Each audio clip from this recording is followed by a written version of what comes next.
Hello बच्चों, तो ये क्वेश्चन है डेफिनेट इंटीग्रेशन का। और डेफिनेट इंटीग्रेशन में जैसे हमें -a to a लिमिट दिखती है तो हमें आंखों में थोड़ी सी चमक आ जानी चाहिए, क्योंकि हम सीधे सीधे प्रॉपर्टी कौन सी लगाते हैं, a + b - x वाली। तो यहाँ पर इसको i माना हमने, i = -π/2 से π/2 96 x² + cos x and divide by 1 + e⁻x and dx।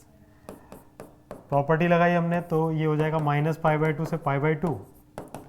इन दोनों को ऐड करूँगा तो 0, -x से रिप्लेस करना है तो 96, ये तो x² रहेगा, cos को माइनस से फ़र्क पड़ता नहीं, नीचे हो जाएगा 1 + e⁻x dx।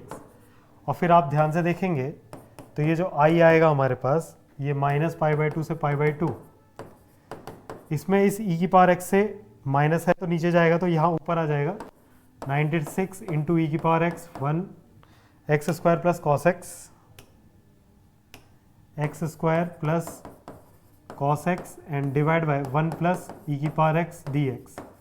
ये मेरे पास इक्वेशन 2 कह सकते हो उसे, और ये 1, दोनों को अगर मैं ऐड कर दूँ 1 और 2 को, तो ये 2i हो जाएगा, 2i -π/2 से π/2 और 96 x² + cos x तो कॉमन होगा, लेकिन अंदर बचेगा 1 + e⁻x and divide by 1 + e⁻x, ये कट जाएगा, देन dx। अब आप ध्यान से देखें, इस 2 से इसे काटना चाहते हैं तो इस 2 से काट देते हैं तो ये कितना हो जाएगा, चलिए बाद में काटेंगे, है ना, अभी रहने देते हैं। तो इसके बाद -a to a में आप एक चीज़ और देखिए, दोनों पूरा इवन फंक्शन है ना, तो बचा गया हमारे पास 2i, इवन फंक्शन है इसलिए 0 से π/2 लिख देंगे इसे, यहाँ पे 2 कर देंगे, ये हो जाएगा 96 x² + cos x dx। तो 2 से ये कैंसिल आउट हो गया, देन i इंटीग्रेट करेंगे, 96 को बाहर रहने दीजिए, x³ / 3 + sin x इंटीग्रेशन 0 से π/2। sin π/2 कितना होता है 1, 0 डालेंगे तो दोनों का 0 हो जाएगा, तो i = आ रहा है 96 × π/2 का क्यूब और 1/3 प्लस π/2 डालने पे 1, तो ये हो जाएगा 96 × π² डिवाइड बाय 8 × 3 24 + 96, 24 से काटेंगे तो 4।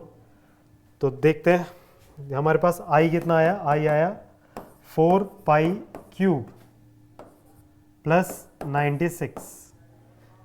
हमारे को क्वेश्चन क्या गिवन था, क्वेश्चन हमें गिवन था ये a π³ + बीटा, तो अल्फा हो गया 4, अल्फा हो गया 4 एंड बीटा हो गया 96, देन अल्फा + बीटा उसने पूछा है तो वो हो जाएगा 100। ठीक है, तो आसान था क्वेश्चन, प्रॉपर्टी बेस्ड था बिल्कुल।